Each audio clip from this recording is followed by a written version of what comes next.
Years of brutal civil war have ripped Syria apart, with horrific devastation to its historical and archaeological heritage. Hopeless, no future. Nobody's looking forward for a future. Your biggest hope is just finding food for your kids, whatever. But now, refugees from the war are coming together to learn an ancient craft, creating something beautiful and lasting out of the toughest of materials. Their hope that one day they could return to their homeland to use the skills of stonemasonry to help rescue their country's shattered heritage and rebuild their broken lives.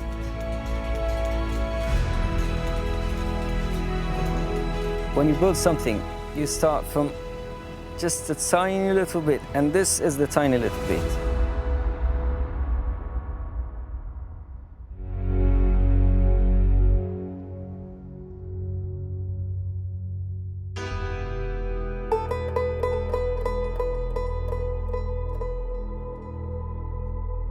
Like so many, I watched the destruction of homes, lives and heritage in the war zones of the Middle East with horror and sorrow. These are the lands I love, boasting unique ancient sites like this, al-Jamal, just 4 miles from the Syrian border in Jordan. Built 2,000 years ago out of basalt stone, for centuries it's been a crossroads of cultures from all points of the compass. I've been travelling to this part of the world for years because I'm drawn here by the remarkable monuments and stories left behind by some of the most vibrant and energetic civilisations in human history. But I'm not just here to investigate history, because heritage sites like these are in danger across the region.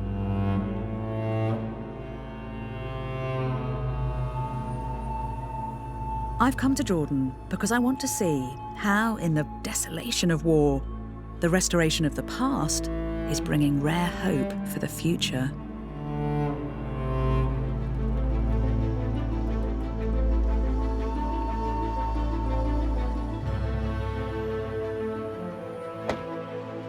These are the outskirts of Mafraq. Just over there, there's a reception centre for refugees. But where I'm heading is this modest little building. Now, this was originally the home of the International Medical Corps, but now it's a training centre, and there's something rather remarkable happening here.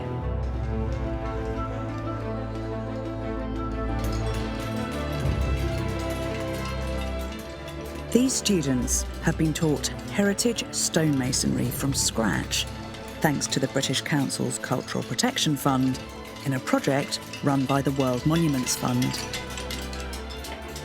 This has to be one of the most extraordinary of fine craft courses.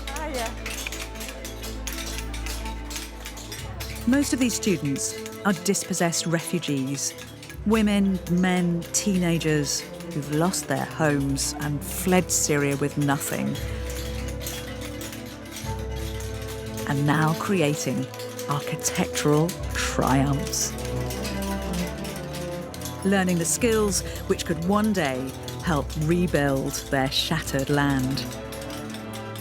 And a third of the students are women, tackling a job which has traditionally been the preserve of men. Lovely to see you. For over a year, the project has been overseen by a powerhouse duo, Bara and Noor. Letting me come to see this. I mean, it's amazing to see, because I'm used to looking at these buildings from the ancient world. So imagining those stonemasons from the past creating something. So just explain to me what exactly is happening here. We have now 45 students, Jordanian and Syrian, male and female.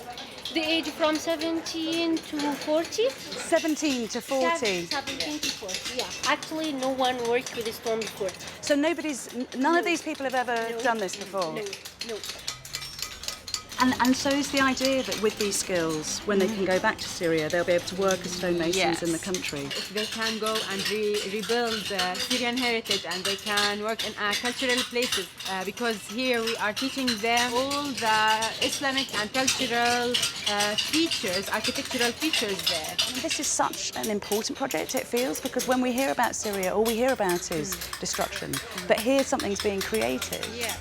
Noor is a trained architectural engineer and teaches the theory, from geometry to conservation and preservation techniques, while Bara is the local project manager. I have to say, it's so impressive to me that you're two women running this project. It's brilliant. Yeah. And also that you have so many women who are training as stonemasons. Yes, we have 14 women here. All women here. It's a housewife to rebuild the places and to rebuild the old cities like here in Old Souk. Yes. Yes, because that's Aleppo. Yes, what used to it's be in Souk. Old Souk in Aleppo. Bara says the trips to heritage sites have triggered a passion for the remnants of the past.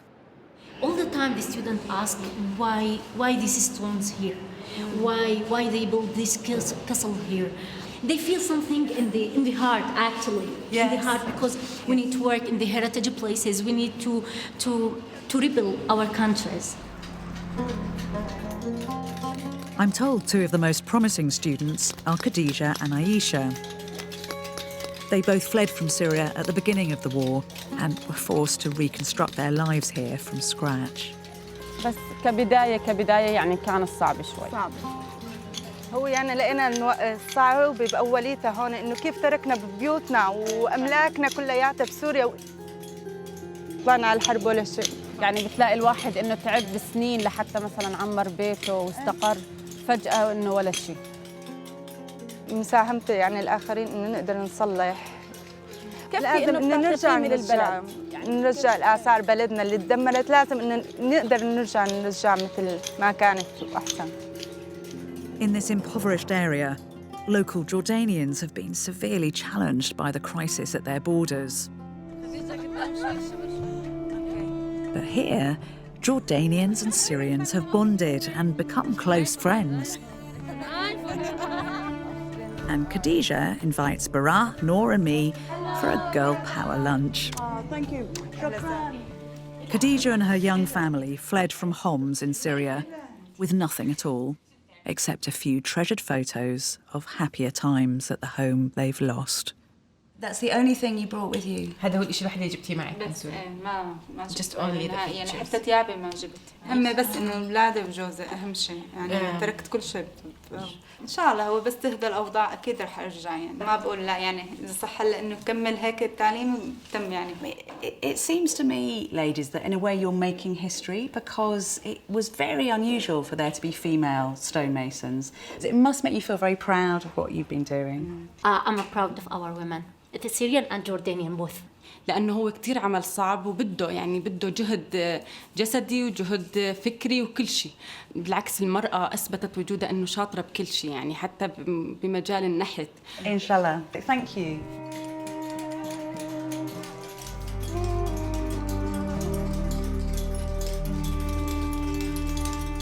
A number of the students tell me that stonemasonry has a therapeutic effect, that it gives order and structure to your day, that the sound of the chisels is hypnotic, the work becomes the sole centre of your attention. Some become completely absorbed in the work, as if they're able to lose themselves for a time.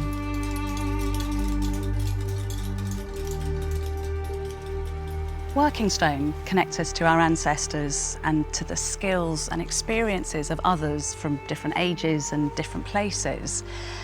And for people who've had almost everything taken from them but have time, it's also a way of connecting to the future, because stonemasonry crafts a kind of immortality, both for yourself and for your works. Hamza is from Damascus and came here in his early teens. He's become particularly skilled in calligraphy, spending hours carefully carving Arabic scripts into the finished stone.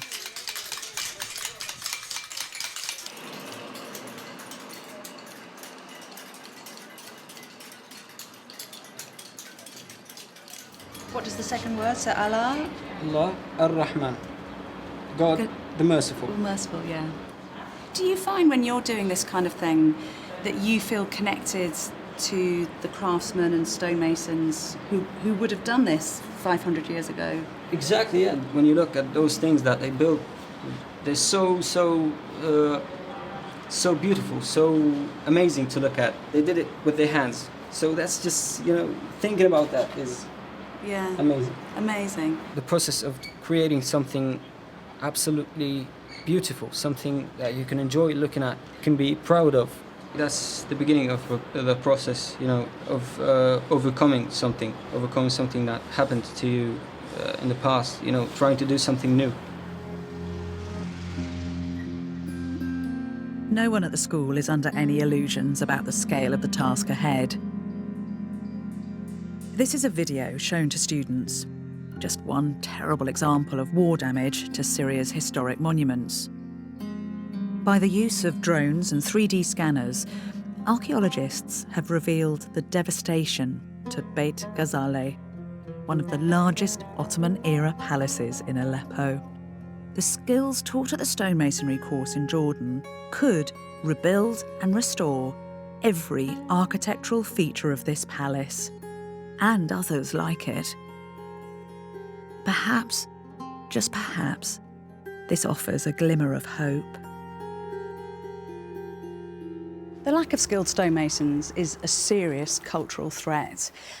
After the civil war in Lebanon, for instance, many of the historic buildings that were damaged were simply bulldozed away.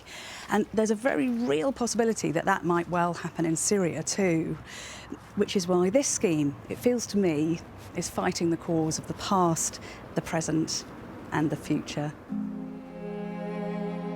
In the end, it's not just about art, but about love.